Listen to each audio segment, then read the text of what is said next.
United Artists gave a big cocktail party at the Savoy Hotel to launch the James Bond series. And at this party, naturally enough, Ian Fleming was there.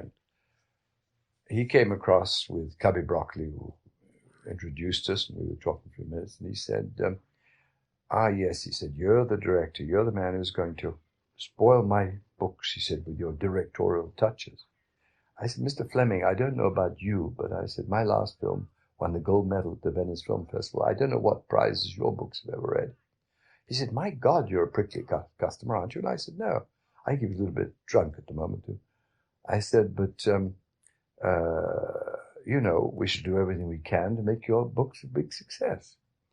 So he said, well, anyway, nice to meet you. But when Dr. No came out, or while we were shooting it, we were in Jamaica.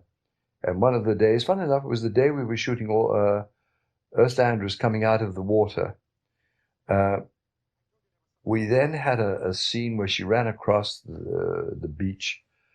And who should we see in the distance coming, chatting gaily away? 3 very English-looking gents. So we waved at them and all sorts of things, and they fell down in the sand.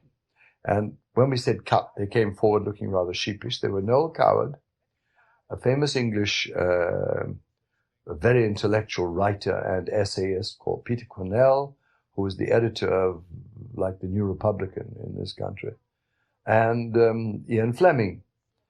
And at the lunch, we all got very high together. It was a very good lunch sitting out in the open. And they were absolutely fascinated because he thought that Ursula was even better than his honey child rider in the book. And he said, would I like to go out and have dinner at the house, which I did. And then I used to go up there 2 or 3 times a week. Noel was usually there. And in fact, I asked Noel to speak to Sean, because I said, Sean must realize that it's not enough to be a good actor these days. You've got to help and, collaborate with the press and all sorts of things. And I said, you should tell him not to go to the governor's house wearing a wind cheater. It's not the best. So Noel gave him a kind of talking to, which I think helped a lot. But I then became very friendly with Ian. We used to have lunch together every Thursday. I lived in France, and he lived by the sea in Sandwich on a golf course in the south of England. And he used to come up every Thursday to do business. And every Thursday that I was in London, we used to meet at the Connaught Hotel. Now, Ian has this enormous aura about him of being a tremendous gourmet because of the meals he describes and the splendid wines that you drink. But every lunch we ever had and every meal I've ever had with him was the same. He used to have scrambled eggs, and then he used to have about 4 large brandies and ginger ale. So much for this great gourmet.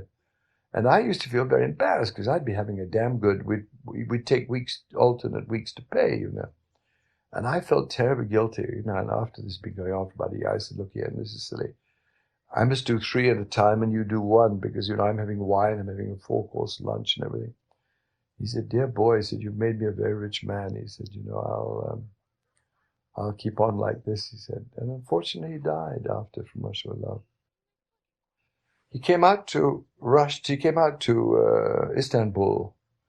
Now, the funny thing is he'd never been there, although he wrote about it very knowledgeably. He'd never been there before, at least he told me that. And he came and stayed with my wife and myself. We'd taken a part of a hotel for ourselves. I didn't stay at the Hilton with the rest of the crew. I like to be alone if I can.